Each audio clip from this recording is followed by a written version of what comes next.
Structural isomerism पूरा हो गया था, है ना। तो आज हम ले लेते हैं स्टीरियो आइसोमेरिज्म को आगे बढ़ाते हैं, ठीक है।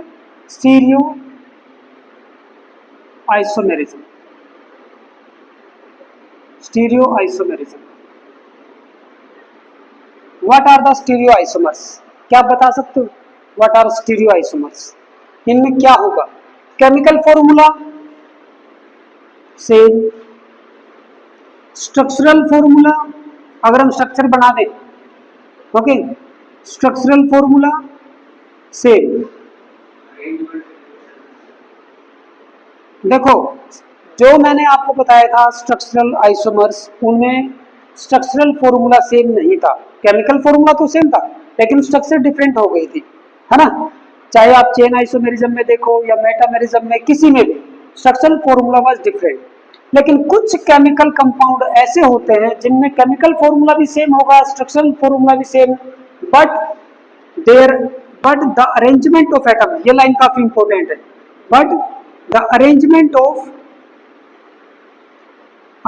ऑफ और you can say but the relative arrangement, आप ये वर्ड यहाँ पे जरूर ऐड करें, रिलेटिव मतलब एक दूसरे के रेस्पेक्ट में, but the relative arrangement of atoms in space is different, okay. और इसके अंदर मैंने आपको बताया था कि इस टाइप के जो होंगे स्टीरियो आइसोमेरिज्म को हम 3 कैटेगरी में डिवाइड करते हैं, okay. There are 3 categories. Number 1 is geometrical isomerism, okay. Number 2 is conformational isomerism and number 3 is optical isomerism, ठीक है बेटा, ये हमने देख लिया था। तो आज हम पहले ले लेते हैं जियोमेट्रिकल आइसोमेरिज्म को। जियोमेट्रिकल आइसोमेरिज्म, जियोमेट्रिकल आइसोमेरिज्म लिखो बेटा, जियोमेट्रिकल आइसोमेरिज्म। पहले हम इसकी छोटी सी एक डेफिनेशन लिखवा देते हैं, फिर उसको हम डिस्कस करेंगे अच्छे से, ओके। सो द आइसोमर्स और the chemical species, the chemical species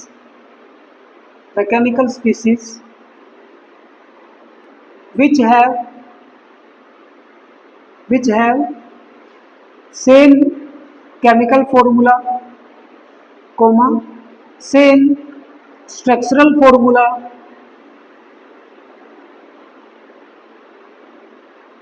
but different arrangement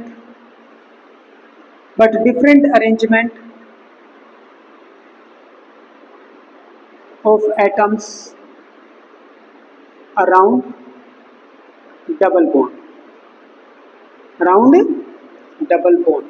for example ये कार्बन कार्बन डबल बॉन्ड है, यहाँ पे एक हाइड्रोजन एक Cl, ओके।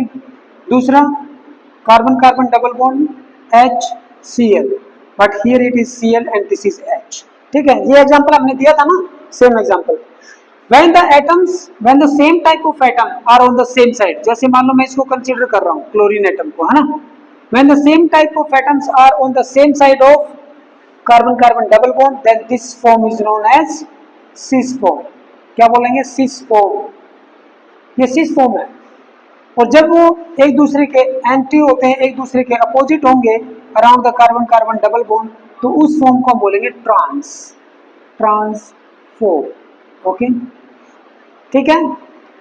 क्या आप मुझे बता सकते हैं, मैं आपको यहाँ पे एक क्वेश्चन पूछ रहा हूँ, question which has greater dipole moment,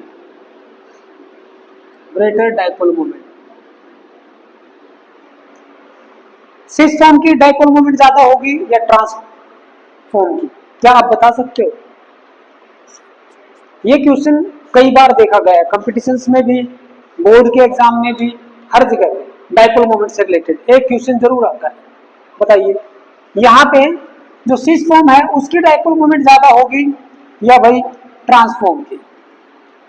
तो पहले तो क्वेश्चन में तो दिया है, क्या दिया है कि भाई इलेक्ट्रिक डाइपोल मोमेंट, वो आपको पता होगी तभी तो आप बता पाओगे, है ना, कि इलेक्ट्रिक डाइपोल मोमेंट क्या होती है और वो किस में ज्यादा है। तो let us see electric dipole moment.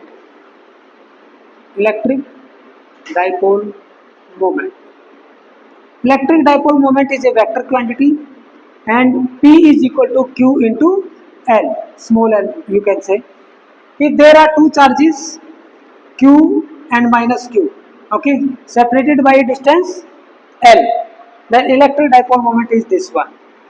ठीक है, इसकी डायरेक्शन क्या होती है, positive to negative, okay, positive to negative electric dipole moment. ठीक है, चलो अब हम इसके अंदर देखते हैं। जब भी कोई डाइपोल फॉर्म होगा, यहाँ पे आ जाओ, अगर मैं सिस फॉर्म को लेता हूँ, कार्बन कार्बन डबल बॉन्ड, ये Cl है, ये हाइड्रोजन, ये भी हाइड्रोजन और ये भी Cl। चलो भाई यहाँ पे देखो बेटा, इसकी इलेक्ट्रोनेगेटिविटी लगभग 2.3, क्लोरीन की 3.0 के आसपास, ओके, 3 यू कैन से 3.5 के आसपास है, हाइड्रोजन की 2.1।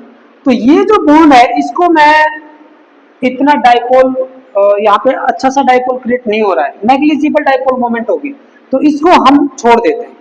ये वाला बॉन्ड जो है ना कार्बन और क्लोरीन के बीच में, ये जो बॉन्ड है ये अच्छा खासा इलेक्ट्रिक डाइपोल मोमेंट क्रिएट करेगा। तो भाई वो जो इलेक्ट्रिक डाइपोल मोमेंट है, डेल्टा नेगेटिव चार्ज यहाँ पे, डेल्टा पॉजिटिव यहाँ पे, डेल्टा नेगेटिव यहाँ पे, डेल्टा पॉजिटिव यहाँ पे, इस तरीके से आ जाएगा। Due to the electronegativity difference this sigma pair of electron is attracted towards more electronegative atom. तो भाई एक डाइपोल मोमेंट फॉर एग्जांपल इधर गई, है ना, P1 वेक्टर, एक इधर डाइपोल मोमेंट इस साइड में चली गई P2 वेक्टर, तो इन दोनों का जो नेट होगा वो इस डायरेक्शन में जाएगा, है ना, P vector is equal to P1 vector plus P2 vector. Okay, कुछ ना कुछ जो भी होगा कंपोनेंट हम निकाल सकते हैं, ठीक है ना। इसके दोनों कंपोनेंट, एक इधर गया, इसके दो कंपोनेंट, एक इधर और एक इधर गया। अगर मान लो ये एंगल थीटा में कंसीडर कर लूं, ओके, ये एंगल थीटा है, तो जो थीटा के साथ में जो कंपोनेंट होता है दैट इज कोस थीटा, है ना, तो ये हो जाएगा P1 कोस थीटा, ये हो जाएगा P2 कोस थीटा। तो इन दोनों का सम क्या हो जाएगा, दोनों का मैग्नीट्यूड अगर हम देखेंगे तो P1 प्लस P2 और बाहर में कोस थीटा आ जाएगा। ठीक है ना बेटा, like that we can find out. कहने का मीनिंग ये है कि सिस फॉर्म के अंदर इस डायरेक्शन में कुछ ना कुछ इलेक्ट्रिक डाइपोल मोमेंट है। अब इसकी बात करते हैं ट्रांसफॉर्म की। ये देखो भाई, ये डेल्टा नेगेटिव चार्ज, ये डेल्टा पॉजिटिव, ये डेल्टा पॉजिटिव और ये डेल्टा नेगेटिव, इसमें इलेक्ट्रिक डाइपोल मोमेंट इस डायरेक्शन में और इसमें इलेक्ट्रिक डाइपोल मोमेंट इस डायरेक्शन में है, positive to negative, equal magnitude में है, अपोजिट इन डायरेक्शन है। सो नेट डाइपोल मोमेंट क्या होगी, नेट डाइपोल मोमेंट इज 0। तो इस टाइप के कंपाउंड में जिनमें ज्योमेट्रिकल आइसोमेरिज्म है और वो ट्रांसफॉर्म है, तो नेट इलेक्ट्रिक डाइपोल मोमेंट हो जाएगी 0। तो we definitely cis form will have a greater electric dipole moment than this. अच्छा, इलेक्ट्रिक डाइपोल मोमेंट ज्यादा है तो बॉइलिंग पॉइंट किसका ज्यादा होगा, क्योंकि मॉलिक्यूल के बीच में यहां पे तो डाइपोल बन गए। एक चीज ध्यान से समझना, क्या आपको ऐसा लग रहा है कि इसके अंदर डाइपोल मोमेंट क्रिएट होगी फिर उसके बाद में एक दूसरे को कैंसिल करेंगे, ऐसा कुछ आपको प्रतीत हो रहा है? एक्चुअल में क्या होता है, कई बच्चे ऐसे सोच लेते हैं कि पहले ये डाइपोल मोमेंट क्रिएट हुई, फिर ये हुई, फिर आपस में कैंसिल कर रहे हैं।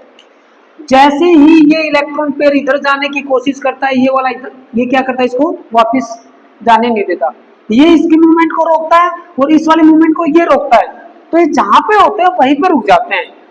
सो एक्चुअल में इलेक्ट्रिक डाइपोल मोमेंट क्रिएट हो ही नहीं पाती। क्यों नहीं हो पाती?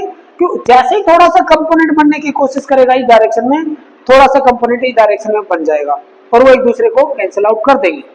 ठीक है, लेकिन इस केस में एक परमानेंट डाइपोल क्रिएट हो गया भाई, ये वाला पॉजिटिव सेंटर है, ये वाला पॉजिटिव सेंटर फॉर एग्जांपल, और इधर जैसे एक नेगेटिव एंड, इधर एक negative and, like that.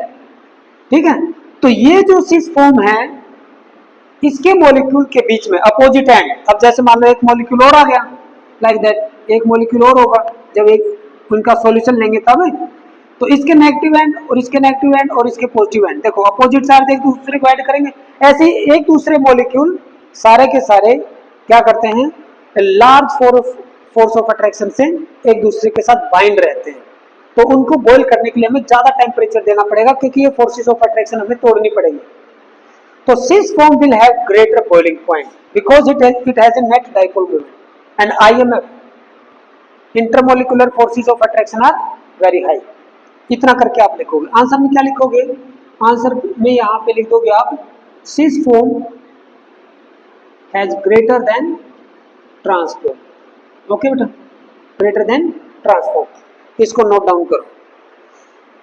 Boiling point का भी ठीक है ना, बॉइलिंग पॉइंट यहां पे मैं लिख रहा हूं, boiling point of cis form will be greater than transform.